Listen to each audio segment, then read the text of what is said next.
So hello to all my indivisible friends, those I've met and those I haven't met. This is an unusual little posting in the Facebook group, and I'm on my way down to the rally, town hall meeting at the Esperanza Peace Center.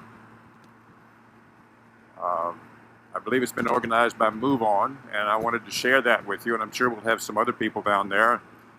I'll try to do some video.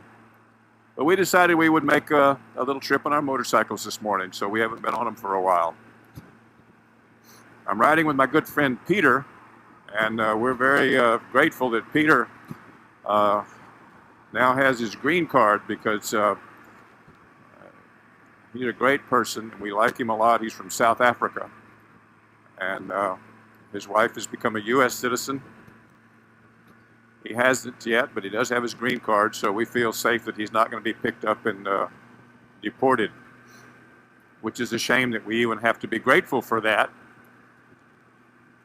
we live in a world where Peter could possibly be picked up and sent out of the country, and we would lose such a fine, decent, intelligent man who has so much to contribute to our society. But we all know that. So I will shoot some video for you down here at the rally, town hall, and we'll see how it goes. My own personal opinion is I hope it's well behaved, because we don't do our cause any good when we yell and shout and scream. I believe one of our challenges is to develop the skills and the deep understanding of the issues that help us ask the kind of questions that need to be asked that in many cases can't be answered directly by our representatives, and only when we have a deep understanding of the issues can we hold their feet to the fire and hold them accountable to do the job they were hired to do. So we'll see what this town hall meeting is like, and I'm using this as a training ground to go to my next one on March 6th, which will be a very positive event because it's our representative, Joaquin Castro, and Joaquin Castro, we feel so fortunate that he's our representative because he is a fine, fine young man, and I can't think of anyone better to represent us, so I'm sure that he will have a room filled with friendly people. The town hall meeting is being held at the Esperanza Peace Center here in San Antonio, which is probably a good place to have it. However, I would love to see some town halls right in the middle of some Republican strongholds at a bank or a huge corporation, because they're already starting to view us as a bunch of wackos.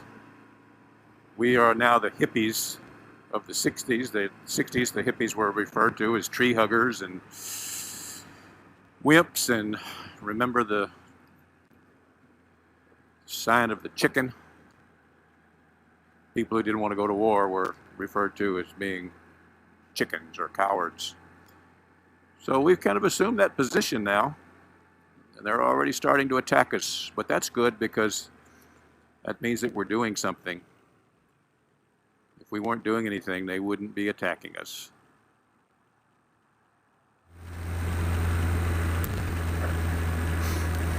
It's kind of a nice section of San Antonio. I don't get down here very much, unfortunately.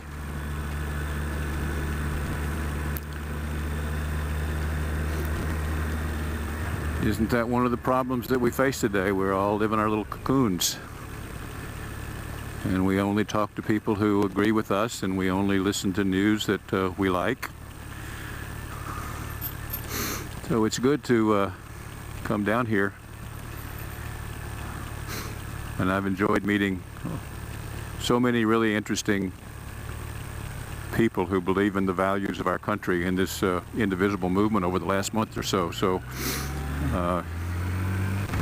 if you're not actively out there going to meetings and doing things, you should do that, because it's really worth it, even if we fail. I reminded of the words of Saul Alinsky in his book Rules for Radicals, who referred to life, liberty, and the pursuit of happiness But then he tagged on to that happiness is in the pursuit. And that's why I got into this movement, because I decided after my first week of grieving after the election that I didn't want to be like that for 4 years. I just didn't want to be angry and unhappy, and I had to do something. So the Indivisible movement gave me an opportunity to walk out of that anger, not to let go of it, but to manage it and to focus it into some productive action.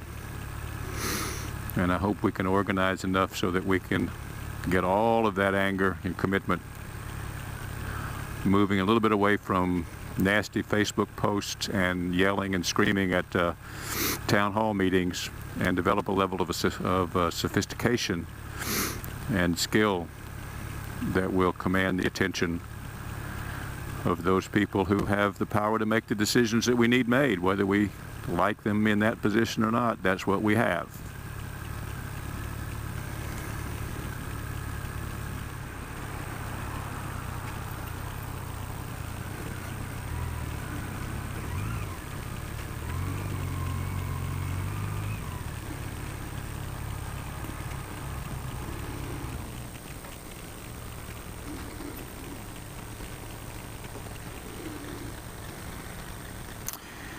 Well, here we are. Almost went right past it. I forgot to turn the sound on the GoPro. Not too smart, but don't remind me about that when you see me the next time, please. I did a little voiceover at home, so we walked in and we were greeted by friendly people, and that didn't surprise me. I walked up a long flight of stairs. We were early, so the meeting room had not filled up yet. I was able to walk up to the front stage and get a close-up shot of the 3 chairs that were set up, one for Senator Cruz, one for Senator Cornyn, and one for Lamar Smith. And of course, none of them showed up. That was not surprising. But it was a very energetic meeting, a lot of enthusiasm, and it ended with everybody singing a song saying goodbye to the representatives. And it was really an inspiring experience to see democracy in action.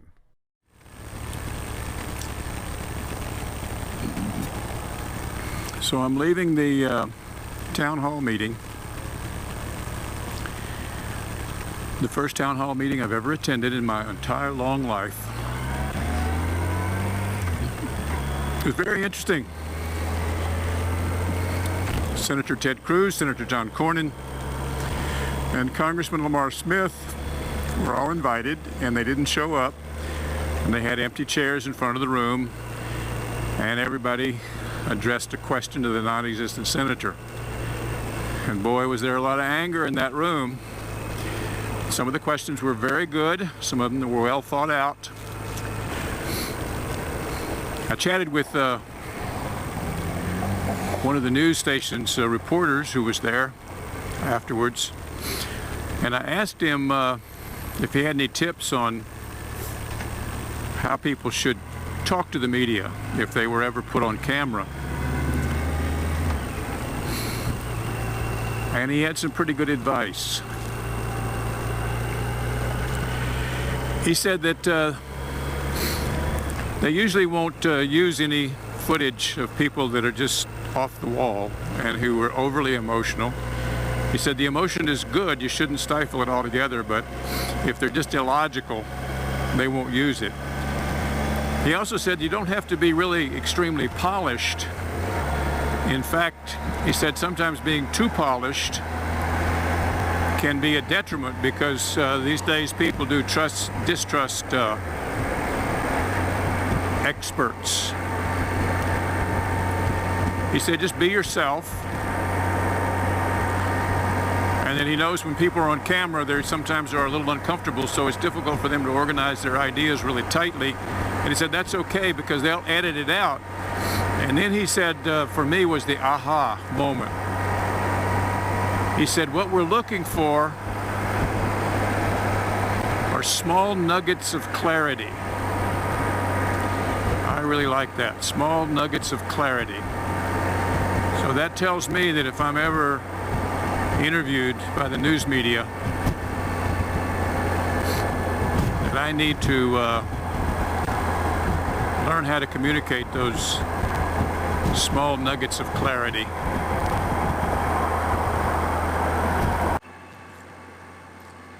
So I'm glad I went to the town hall meeting on a Saturday afternoon. I had other things at home that I should have been doing and could have been doing.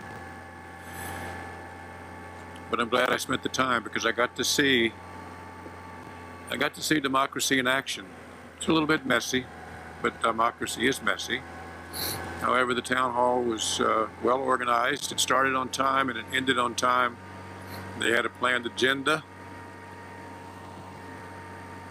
And it's great to see so many people who have been moved to come out and invest their time.